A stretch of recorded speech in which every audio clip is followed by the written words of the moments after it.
9, 8, 7, 6, 5, 4, 3, 2, 1, 0. Ignition and liftoff.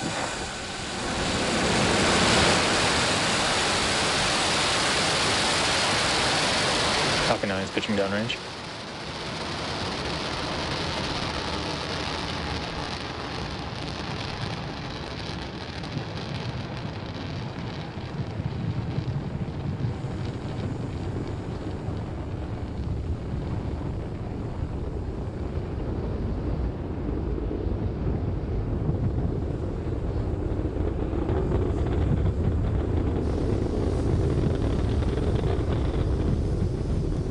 As you can see, Falcon 9 has successfully lifted off from the historic launch pad 39A at Kennedy Space Center, carrying our stack of Starlink satellites and 2 ride shares into orbit.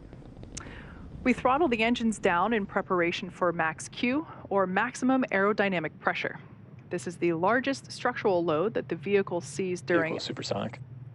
This is the largest structural load that the vehicle sees during ascent, so slowing the vehicle down helps during that short period. Max Q. All right, there we heard the call out that we reached max Q. In about a minute, we're going to have 3 events happening back to back.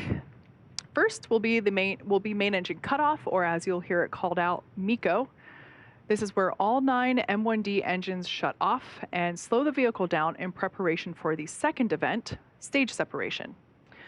As the name suggests, this is where the first stage separates from the second stage, with stage 1 starting to make its way back to Earth for landing on our Started.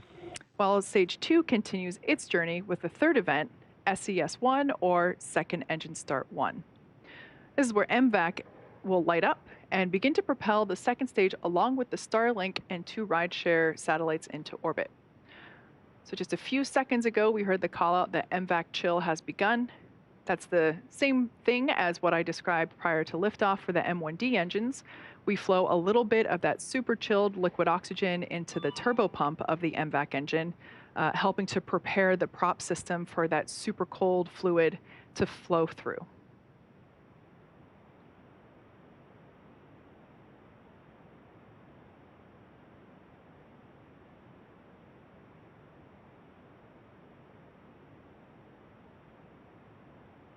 So there we can see that the engine... Stage separation confirmed.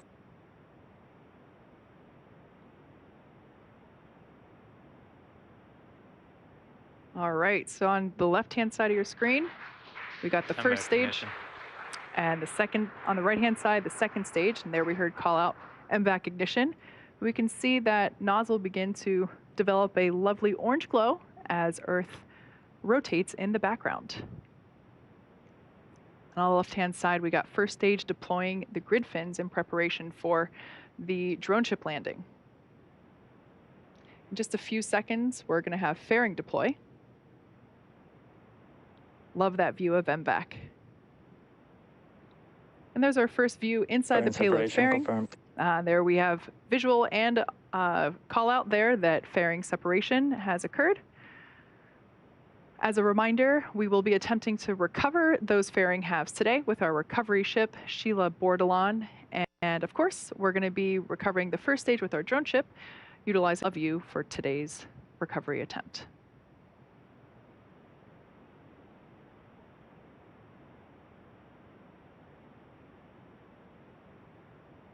Acquisition of signal, Bermuda. As Stage 2 heads towards its targeted drop-off orbit, Stage 1 will execute 2 burns in order to make its way back to Earth. The first is the entry burn, where 3 of the Merlin 1D engines will reignite. This helps to slow the stage down as it re-enters the upper part of the Earth's atmosphere.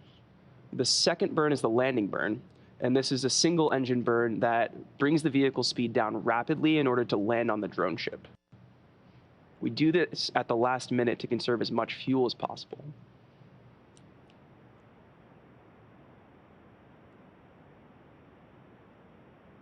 If you're just catching up with us, we had a successful launch of Falcon 9 from Kennedy Space Center's pad 39A. On the right side of your screen, you're looking at a live view of Falcon 9 Stage 2 as it delivers our Starlink and rideshare payloads to orbit. On the left, stage 1 is cruising back to our drone ship, Of Course I Still Love You, in the Atlantic Ocean. Our Starlink satellites are in LEO, or low Earth orbit, at around 550 Both kilometers. vehicles are following nominal trajectories. Most satellites are around 36,000 kilometers in altitude at GEO or geostationary orbit. When the satellites are further from Earth, the round-trip data time between the user and the satellite, it's also known as latency, is much higher, resulting in poor performance for activities like video calls and online gaming.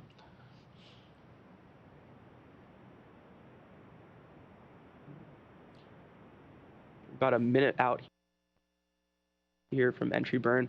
On the left-hand see the first stage as it cruises in. Falcon 9 is equipped with 4 hypersonic grid fins positioned near the top of the first stage. The stage uses nothing but the grid fins for steering as it makes its return to Earth. They orient the rocket during re-entry and guide the rocket during descent. Occasionally, you'll also see some white puffs. These are nitrogen gas bursts for attitude adjustment and control.